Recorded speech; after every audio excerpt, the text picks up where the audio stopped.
Good afternoon, everyone. Thanks for logging in with us today, and welcome to the Rhode Island Department of Transportation. And welcome to all of you who have a new role as state legislators. We at RIDOT look forward to working with you.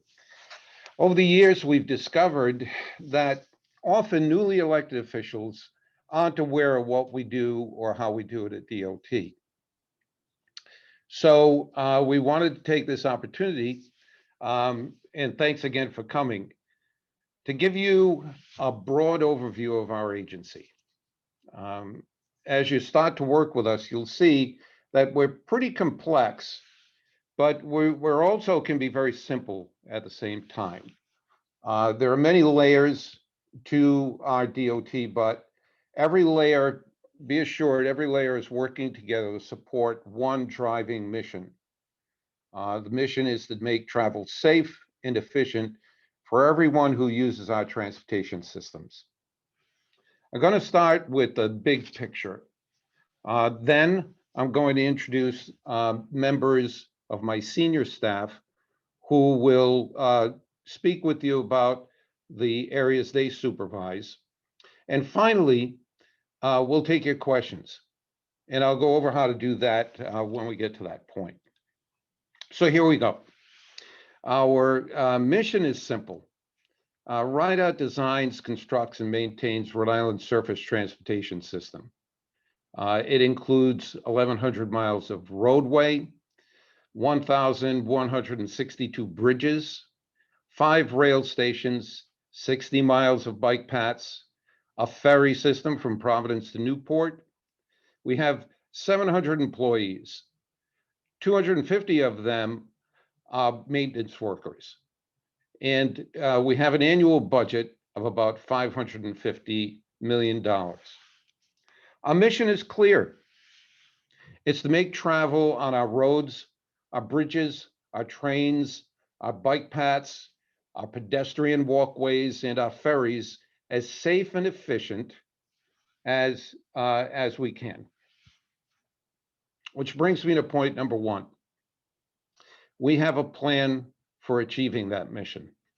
It's called Roadworks. I can't emphasize strongly enough how important Roadworks is to us here at DOT, and especially to each of you as legislators and your constituents. Roadworks is a framework. 7 years ago, Rhode Island had a completely dysfunctional transportation plan, inadequate funding, and generally poor project execution. And RIDOT itself, those were only symptoms of the problems inside RIDOT itself with its management. One project that we had at the time was over 30 years on the drawing boards. Roadworks legislation corrected all of that. Some have a notion that Roadworks was only about towing trucks, but that's only a small part of it. Roadworks is a sweeping piece of legislation that provides $5 billion in funding and created a new way for Rhode Island to provide proper planning, execution, management, and accountability for bringing the state's infrastructure into a state of good repair. The Roadworks legislation sets by law how and when we can do projects. Roadworks requires that we use a data-driven asset management approach to scheduling our projects. All of them: bridges, paving, bike paths, rail, transit, marine. And it mandates that we have a 10-year plan in place for all of our work. Right now, we have 1,500 projects in the current 10-year plan, each meticulously placed to account for many factors. And it requires that we update that 10-year plan every year. Roadworks also mandates many other things. Among them, to use asset management as we plan our work. I know this sounds a bit boring, but it's really essential for you to understand so that we can help you advocate your projects properly in your districts for your constituents. Asset management compels us to evaluate every asset we have, determine where it is in its useful life, and then decide when and how it will be rebuilt or replaced, or whether a new asset is needed. We use data to determine this. The data we use to determine the funding, the timing, and execution for each of the projects includes facts about safety issues, available funding, sustainability, relationship to other projects that we're doing, and the condition of the asset. We work closely with municipalities, cities, and towns to determine what they need.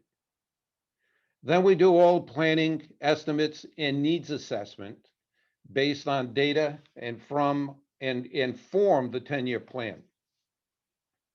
All of that goes to the statewide planning council for approval. And here's where you come in.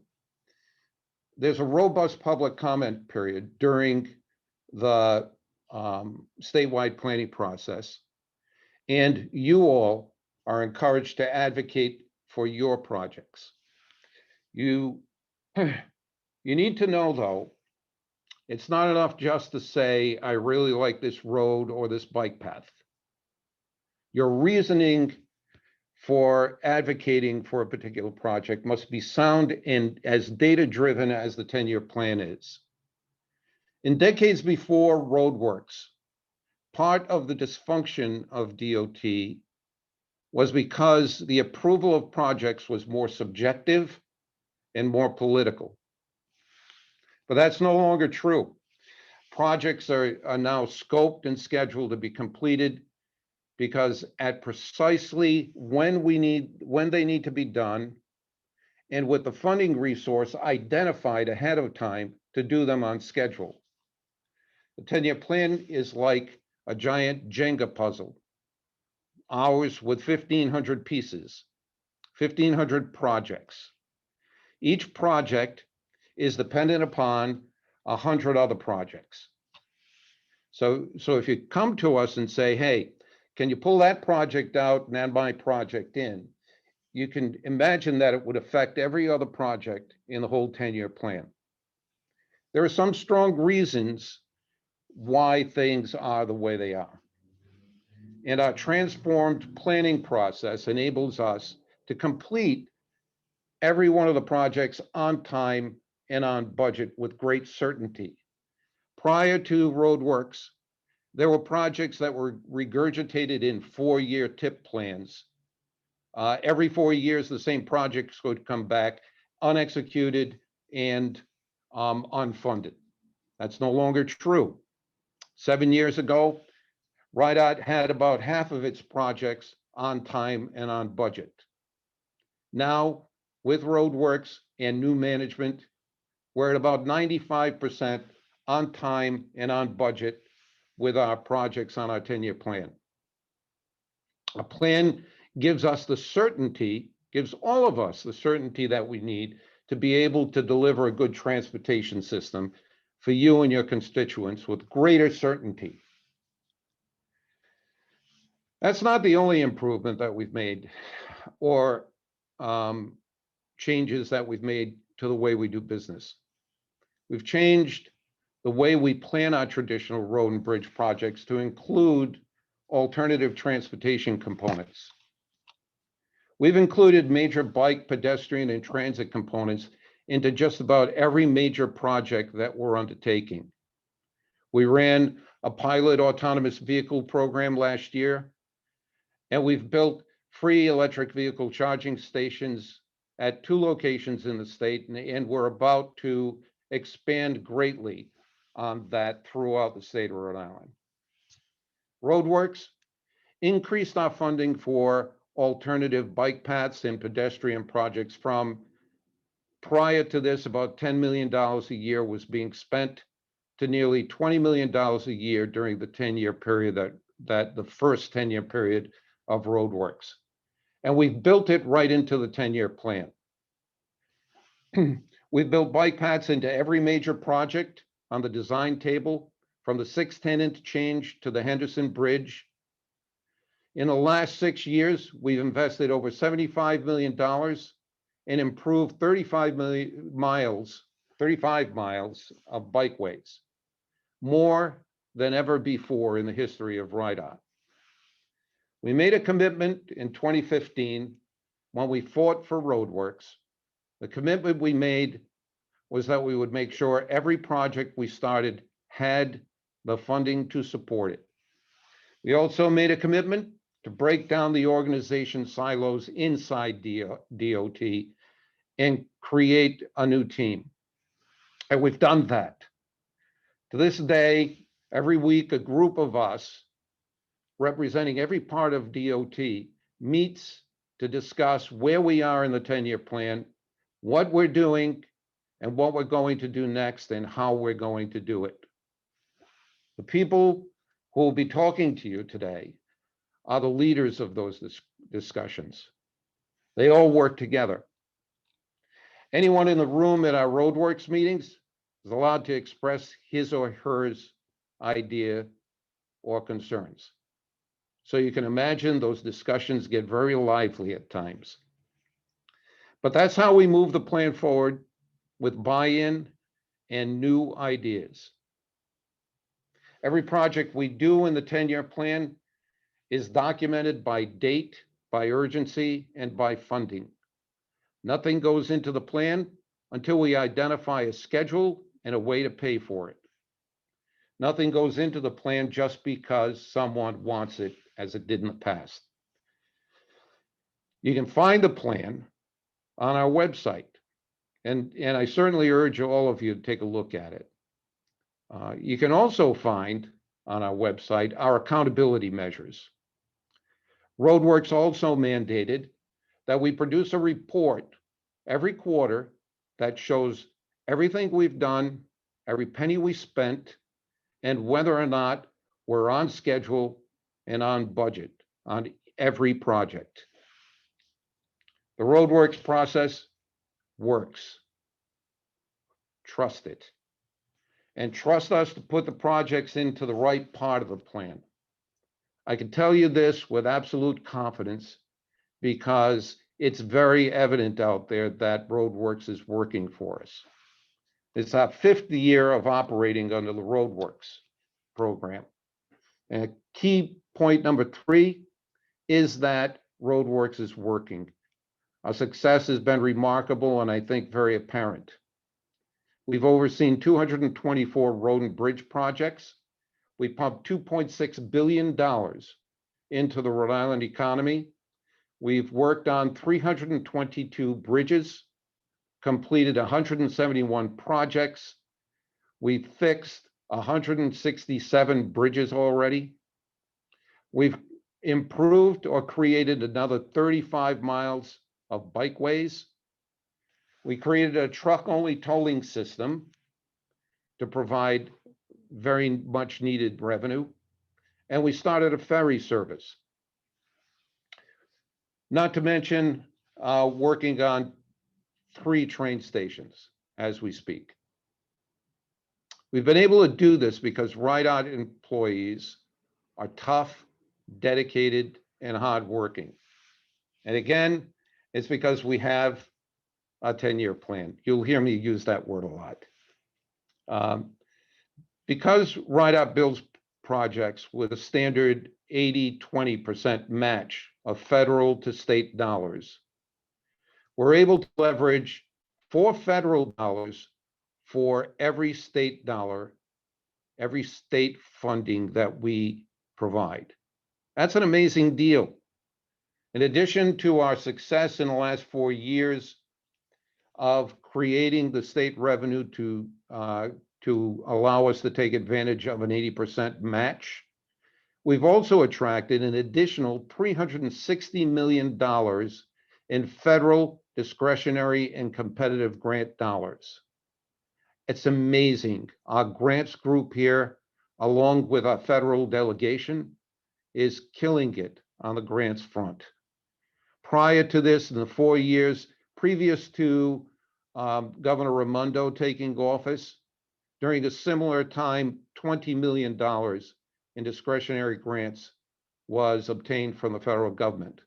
In the last 6 years, we have obtained nearly $400 million. And we need every penny of it and lots more. Just 6 years ago, Rhode Island had the worst roads and bridges in the country. 27% of our bridges were structurally deficient. That means they were falling apart.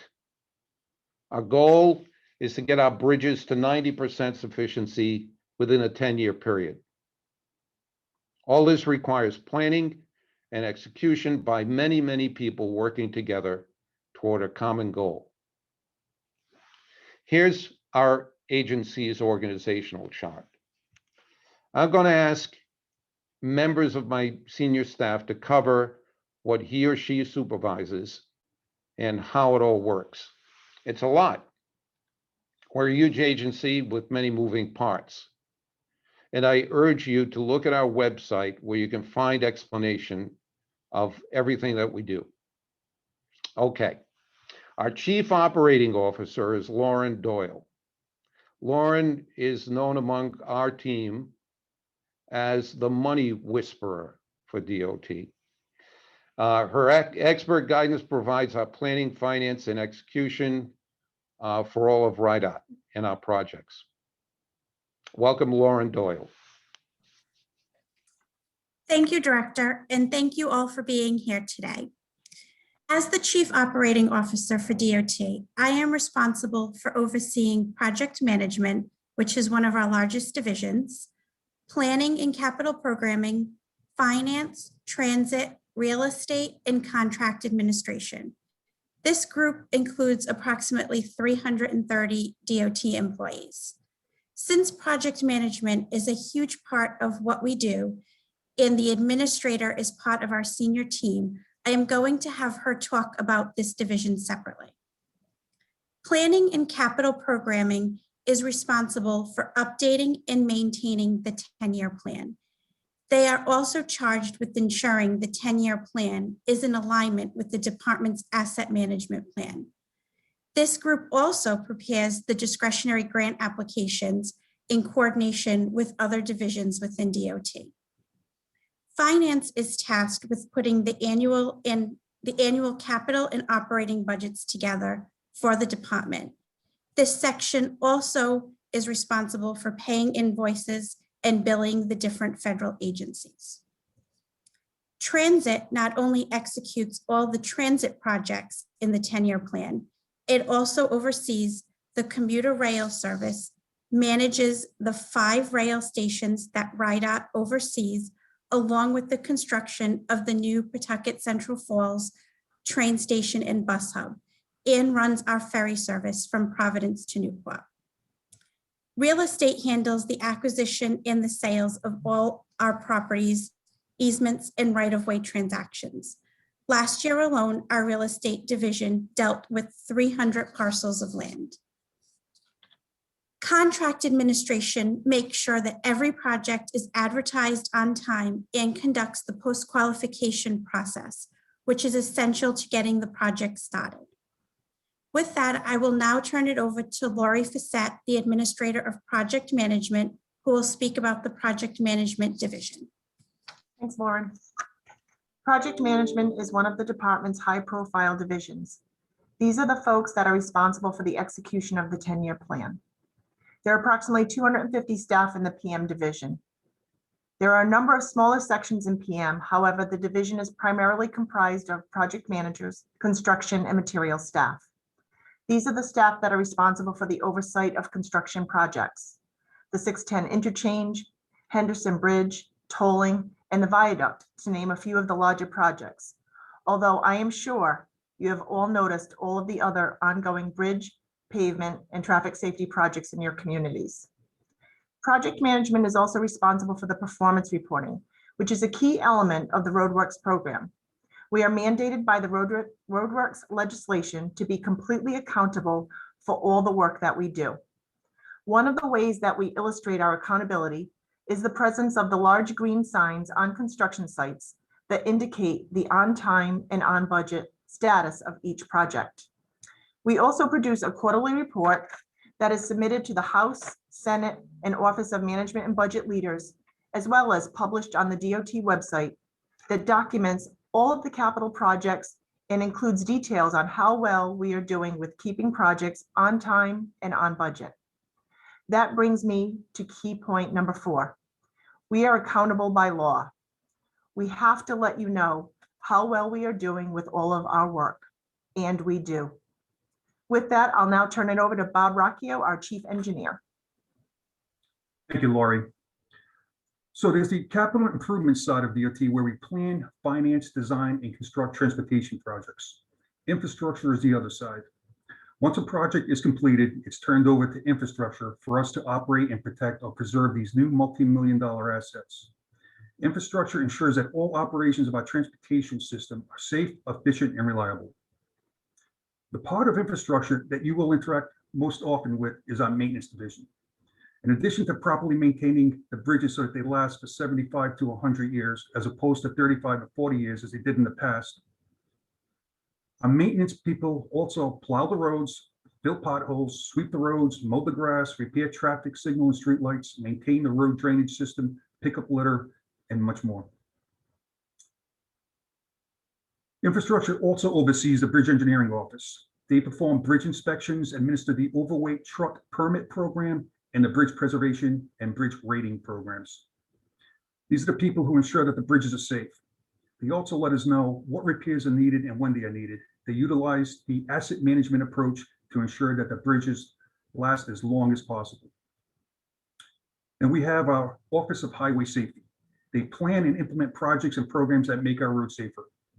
One such project is the wrong way driving alert system that has saved countless lives of people who enter a ramp going the wrong way.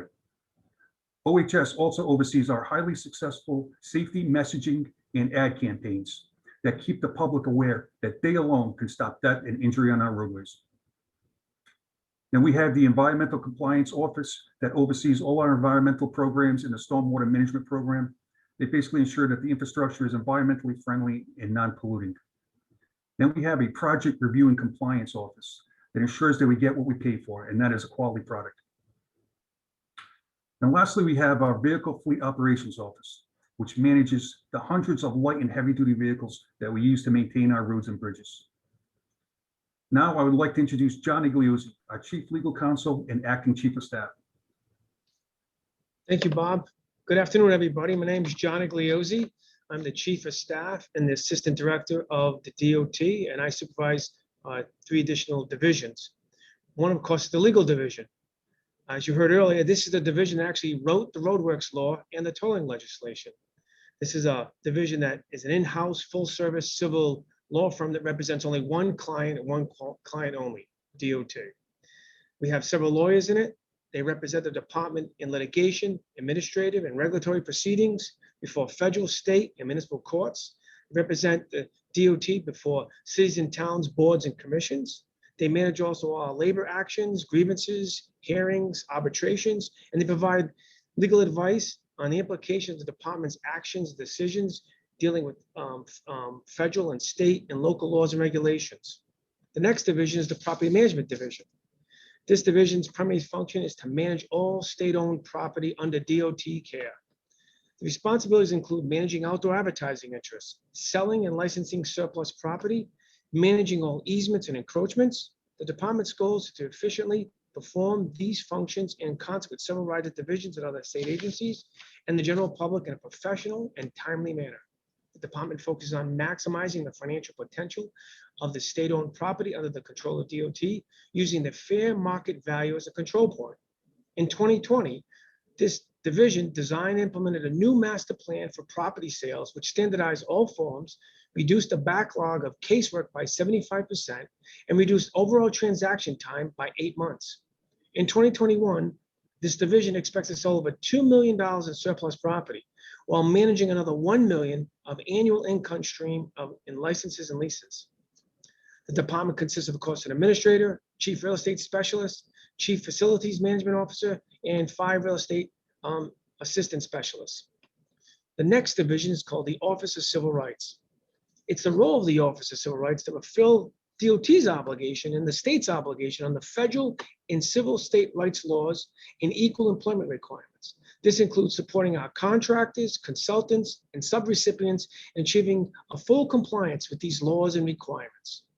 It is the goal of our office to promote diversity and equal employment opportunities within our workforce, develop opportunities for meaningful participation of minority and women-owned business enterprises, and to deliver services, programs, and activities in a non-discriminatory manner. In 2020, the OCR division implemented a manual prompt payment policy process, which simultaneously working with our vendors to develop a proprietary, fully automated prompt payment tracking system. This system is about making sure DBEs and WBEs get paid promptly and on time within the contract provisions. In addition, the OCR reduced its project closeout compliance review from 14 months to 3 months and increased their CUF reviews in the second half of the year from going 2 per month to 2 per week. In 2021, OCR will onboard its contractors to full utilization of our software systems, reduce project closeout compliance review timeframe to 30 days, increase CUF reviews on all construction projects, and focus on increasing the pool of DBE contractors in RI by 10%. The Office of Civil Rights consists of an administrator, 4 program chiefs, compliance officers, and experts and administrative assistants. Now we have our Director of Communications, Liz Pennigal. Liz? Thank you, John. I'm Liz Pettengill, and I oversee the Office of Communications. Communications is responsible for building and managing the RIDOT brand. We do media relations, presentations, white papers, we prep for interviews, we create talking points and Q&As on major issues. We design and put on PowerPoints, graphics, our employee newsletter, and we produce the weekly radio show on WPRO called Ask the DOT. We are also the group that writes the messages you see on our overhead highway signs. This division houses customer service, where citizens can call in with all of their concerns, and believe me, they do. Customer service answers more than 3,000 calls and emails each year.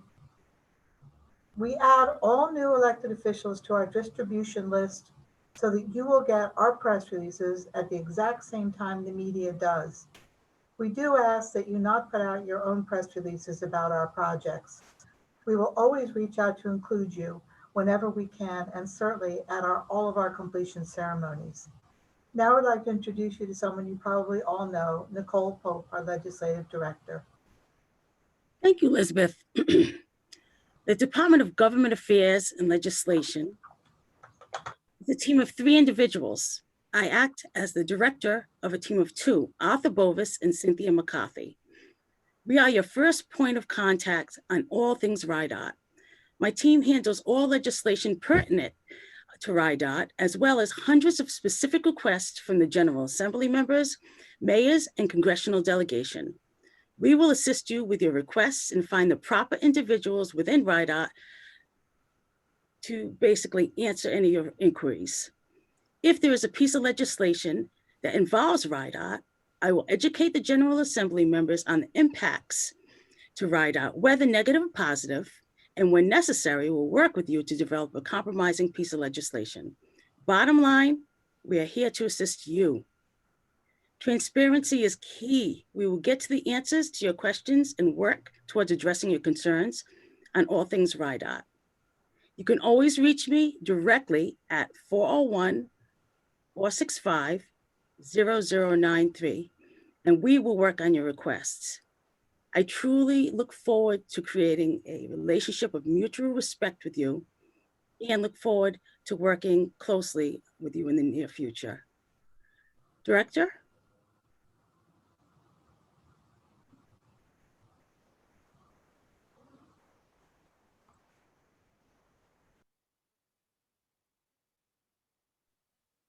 Director, you may be muted. Sorry about that. Thanks, Nicole. As you can see, this is a big agency. I'm telling you this because sometimes when you call or ask us to do something, it may take some time for us to find the right person and the right way to help you. But we do want to help you. And certainly Nicole Pope, who many of you probably already met, will serve as your primary point of contact. You can count on her to be your guide, to direct your questions and requests to the right people inside DOT. And I assure you, she'll get you the answers and the help that you need with, and that your constituents need. During the last 6 years, we've developed a new culture at DOT, which fostered a great relationship with our House and Senate partners. We understand that it was the courage of the members of the General Assembly that got the Roadworks legislation passed, and that it was a very heavy lift for them. It changed every aspect of how we fund, how we create, and how we manage our transportation system. And we appreciate that. But I also hope that what you've heard and seen today convinces you that RIDOT is a real deal. We're moving forward at warp speed to get Rhode Island's infrastructure into a state of good repair. And that will encourage new businesses to locate here. That will help people get to their jobs, their school, their recreation, and will be a source of pride for everyone that lives in Rhode Island. I don't know about you, but when I get on one of our new projects that's been recently completed, or I look at a bridge like Slaterville, where we took every single stone and then meticulously rebuilt it with the same historic stones, I think to myself, these people really have their stuff together. And I promise you they do. We certainly need your support as we go forward. Doing what we do takes hundreds of millions of dollars, sustainable and reliable funding. Because many of our projects span multiple years, sustainability and reliability is very important to completing all of our missions. We can't access the additional federal dollars that we need without having committed the state funds to provide that federal match. On March 2nd, Rhode Island will be asked to vote for question 4. A yes vote will give RIDOT $71 million to use as a state match for federal funds that are immediately available for us to access them and to put into the ground in projects. Remember, we got a 4-to-1 match. So that means that that $71 million will provide Rhode Islanders with an additional $284 million of federal funds. And I promise you that we'll use every one of those dollars to make our transportation system the pride of the state and the country, and to make life easier for the people you represent. I want to thank you again for taking the time out of your busy schedule. And I certainly look forward to working with all of you. We have some time left now for questions. At the bottom of your Zoom window, there's a button labeled Q&A. Just type your question into the box along with your name, and we'll answer as many of them as we can this afternoon. We're recording this presentation and all your questions will be saved. So if we didn't get to your question during this presentation, we'll certainly be sure to respond to you directly. Thanks again for participating, and we'll take any questions that you might have at this point.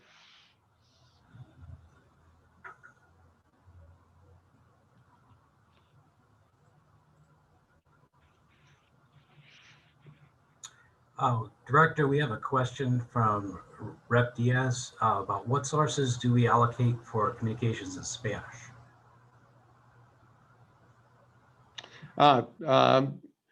Nicole Pope, would you like to take that and answer that question? or Lisbeth. How about Lisbeth? We routinely offer all of our communications in both languages. Um, and sometimes that responsibility does fall to the individual departments in terms of information that they're putting out that's just content that is not specifically out of the communications department, but they always make us aware of it, and they always make a special effort to make sure that all their audiences are reached. When we do advertising, we advertise on the different language radio stations, and we also make sure that all our brochures are translated. As a matter of fact, just yesterday, I met with a public relations firm who's doing children and educator series of safety material and safety media for roadway safety to teach children. And it's being provided right out of the gate in various languages.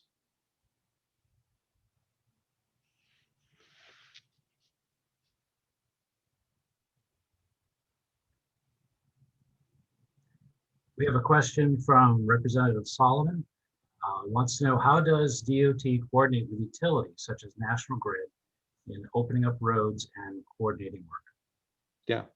So utility companies and rail companies are entities that are very important to us in not only every project we do, but also every project that they do.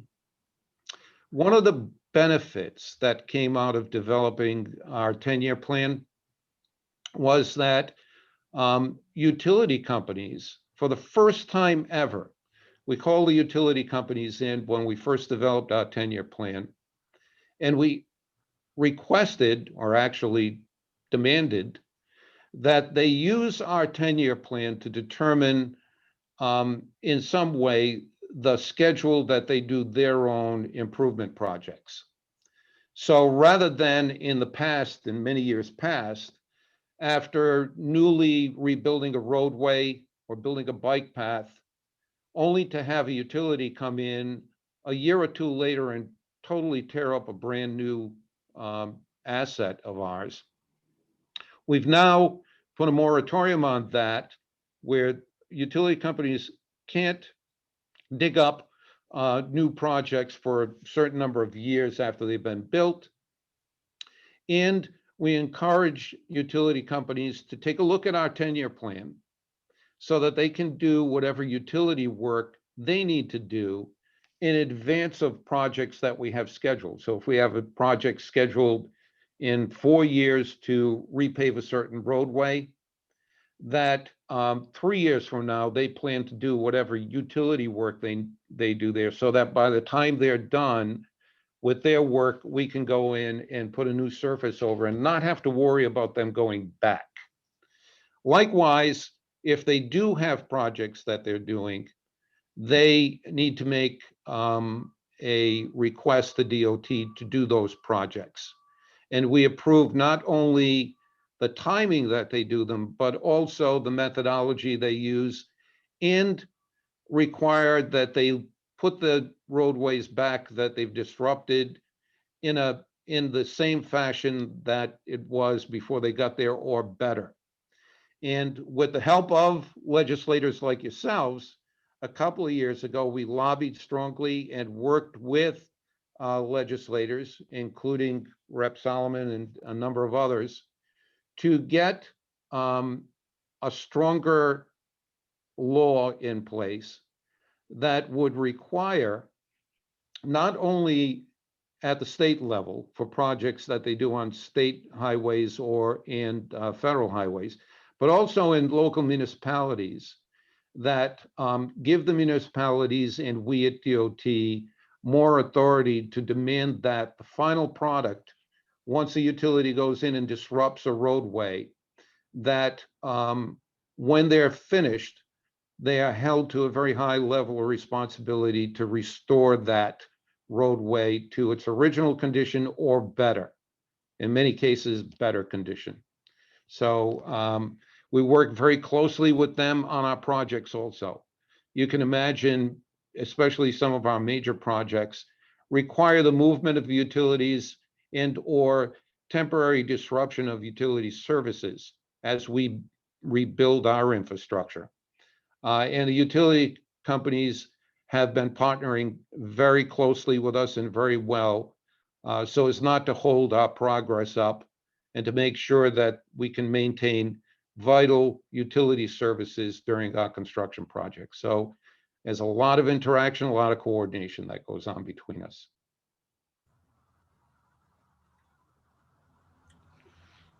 Director, we have a question from Senator Anderson. Wants to know, is there a plan for statewide EV charging infrastructure in place? And if so, is it available for review?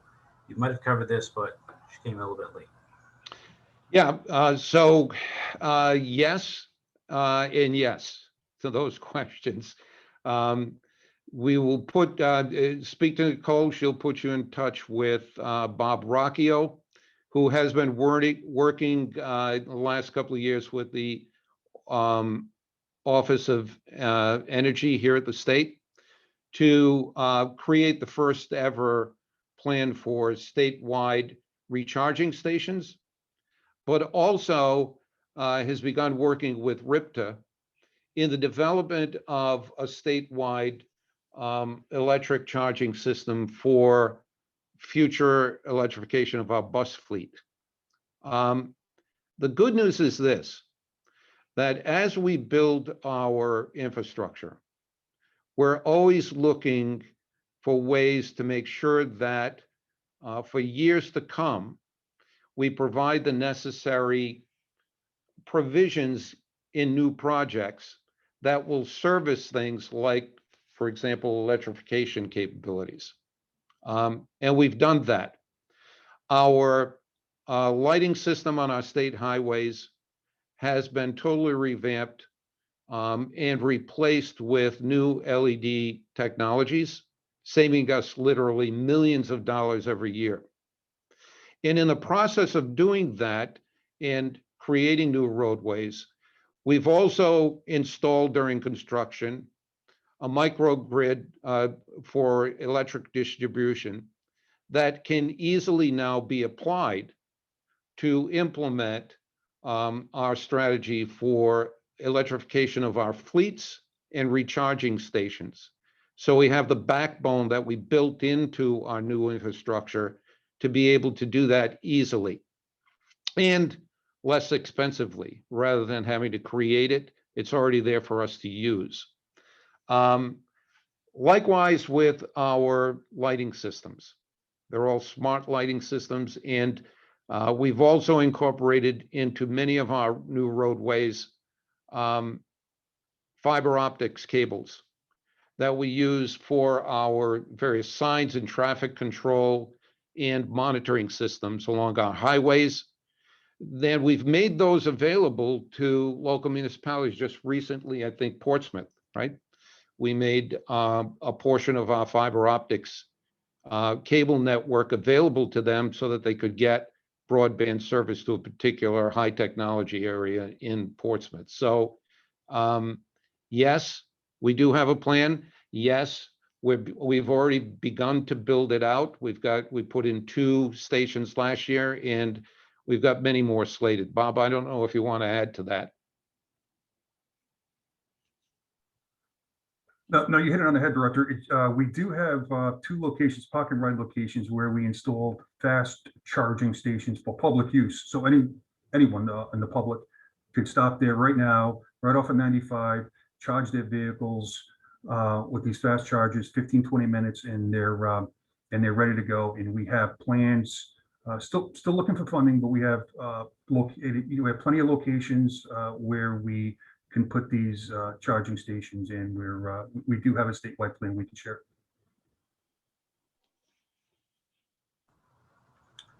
We have a follow-up note from Representative Diaz regarding the Spanish communications, reminding us second biggest population in Rhode Island is Spanish, and she doesn't see any investment in the main Spanish outlet Latinos have access to communicate with government. Information is power, and to keep the roads safe, it'd be great to invest in more Spanish communication. I agree. And we'll continue to make even more of an effort with the representatives urging.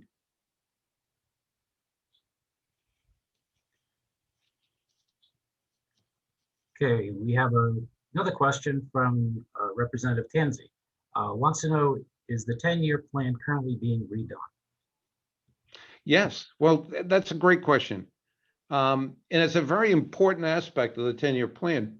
Part of what we did in revising the way we plan our projects is that prior 7 years ago and before that, for decades, Rhode Island had a 4-year plan that was revisited by DOT once every 4 years. And we've changed that drastically. Along with statewide planning, we've put in place now a 10-year plan, which is really necessary because a 10-year plan spans some 1,500 projects that need to be done, and they all need to interact with each other. Without having a longer time frame for which to look out at our horizon, we wouldn't be providing the necessary funding and or resources that we need in order to accomplish them. So it's very important. The other important part of the 10-year plan is a new one is developed every single year.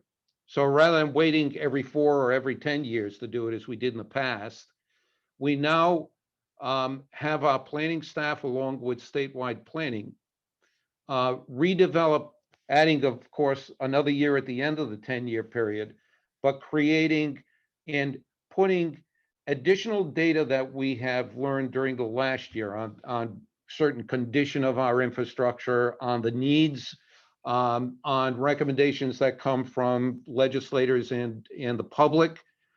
We revisit that 10-year plan every year. We even look to additional sources of revenue, like competitive grants that we've been very successful that have an impact on that plan. So we do revisit it every year, and and statewide planning holds public comment periods and public meetings to take public comment and all of your comment and suggestions that we can implement. So it's an iterative process, but now we've made it continuous. Instead of revisiting it at 4 or 10-year intervals, we revisit it every single year. And Rep. Tansey also would like to know, is there public disclosure on why projects get moved back? Yes, absolutely. The 10-year plan that we publish in the public hearing process with the statewide planning specifically details how projects are moved, how funding impacts the movement and or scheduling, or how sometimes physical conditions might impact the movement of a project either forward or back, depending upon what kind of physical condition or accelerated deterioration is taking place. So yes, these are all documented. And as I said, every year, as we develop a new 10-year plan, the reasoning and the explanations for all of those movements are given. They're also cataloged, of course, in our quarterly reports. Quarterly reports provide very accurate and very detailed descriptions of how projects are moving, where they're moving to and from, and how they're being executed, and whether or not they're on time and on budget.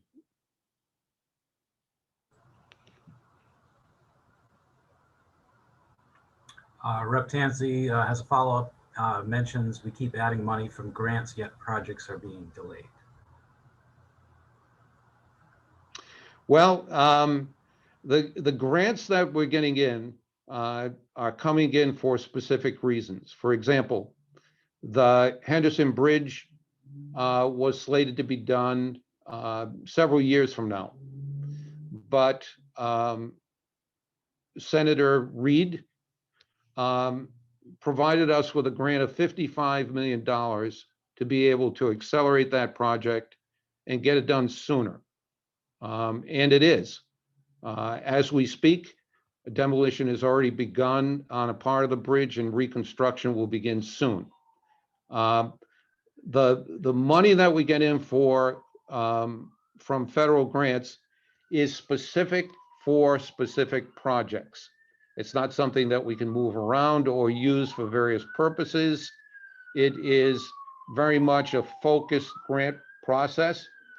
We have to propose certain projects to the federal government, and once the grant is provided to the state, the federal government maintains very close control and oversight that that money is being used specifically for the projects that are being funded. Likewise, other projects could be impacted from reduced funding. So recently we've had a reduction in the amount, for example, of gas tax we receive. People during the pandemic use their vehicles less often and therefore bought less gas, which meant that the revenue that goes for transportation projects has been reduced during the last year. And we expect will continue to be reduced somewhat. That, along with during the last 5 years, we had received less funding from the General Assembly for capital projects. RICAP funds to DOT were reduced. That had a very negative impact on some of the projects that are in the 10-year plan. The good news is that we had the 10-year plan and we had a process by which those reductions in our funding were accounted for very quickly, and the impact on the 10-year plan was very evident. So there's a very apparent and transparent push and shove as the availability of funds or unavailability of funds impacts the 10-year plan. Our planners go right to work to determine, again, using an asset management basis, that is determining of the projects that were impacted, which one of them have safety concerns, is a bridge about to fall down, and it can't be moved, as opposed to maybe a paving project that we could get a couple more years out of. All of those factors and those metrics are utilized to determine what the movement of projects are. But every year, any movement that takes place is published and available for public comment through statewide planning process.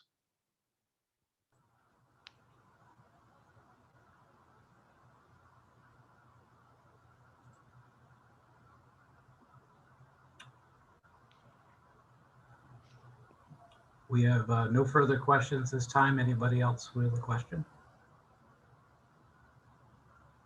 Well, look, I'm sure that as people walk away from this and go out and do your business, there will always be questions that come up, and we're always here to answer them.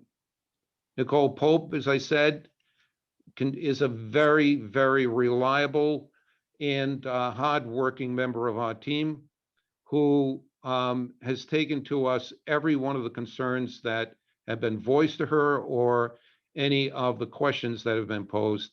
She'll find the appropriate people here at DOT to be able to answer those questions for you. So I certainly urge you to use her skills, of which there are many.